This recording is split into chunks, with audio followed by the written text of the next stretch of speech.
going to warn you now, grab the tissues. If you spend 18 years learning who your child is and all of their favorite things, and then they grow up and move out, and suddenly it can feel like you're starting from scratch. Sounds like a nightmare.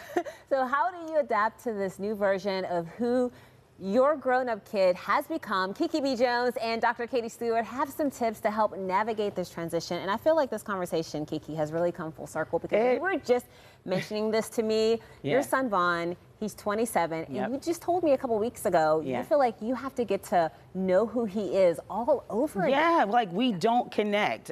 The things that I thought were fun for us when he was younger, and now I sound like delusional as I'm saying it out loud, but like he's no longer interested in, and we don't have those conversations where it's like, well, how's work and how's this and how's that?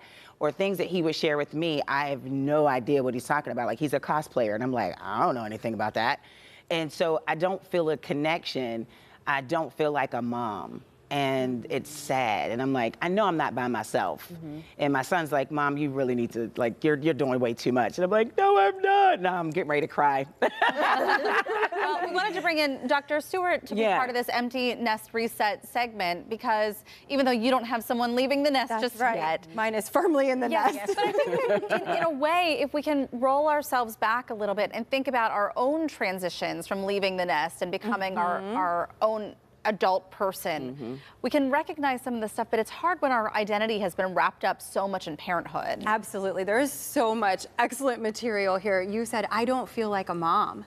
And I think it's important to remember that we always need a mom. It's just a different way of being a mom. And I think what's really hard is, you know, Vaughn's not living at home, right? When kids are at home, these changes don't appear to be so big and so drastic other than the huge milestones because we're witnessing it all along. When they're away and come back and it feels like a new person, that's where that disconnect is happening. And maybe you don't get to mom in the same way, but how cool is it that you've done this awesome job where you have given your child roots and wings, right? And he keeps coming back to see you. So now you get to know him over and over and over again. And I think really as parents, that's one of our main jobs. I actually called my mom on my way here this morning to ask about being, a mother of many adult children in her case. And she said it was funny that I called because she had seen something on, I think, Instagram the other day that said, you know, we think about parenting until they're 18. But if you're lucky and you do it right, most of your life with your child, they are adults. Yes. I know. Yes. I saw that. Yes. Yeah, I saw that post. And you will spend 60 years being a parent to an adult child. Yeah. I love my kid, you already know. He's my only child. And so it's just seeing him grow and becoming this grown man, and I just miss my baby. I do.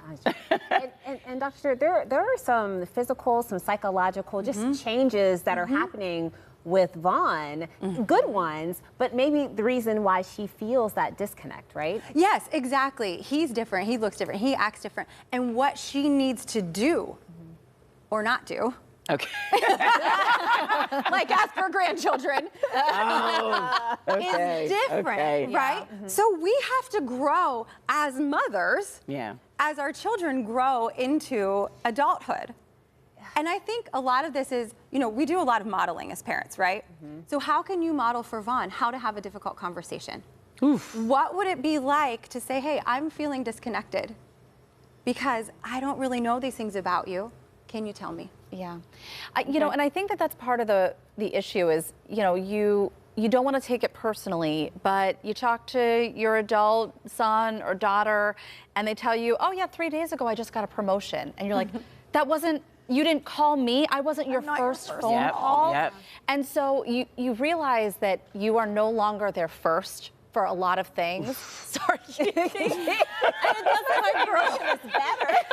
No, but I think that it's important for us to all recognize, because it will happen to all of us if we're lucky enough. We're all going to be in that same position.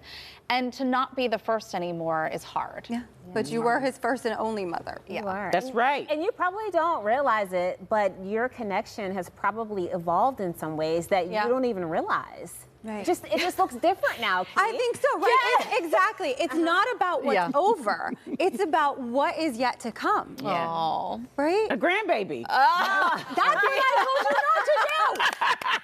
How about Kiki brought us this segment and ended up in therapy herself.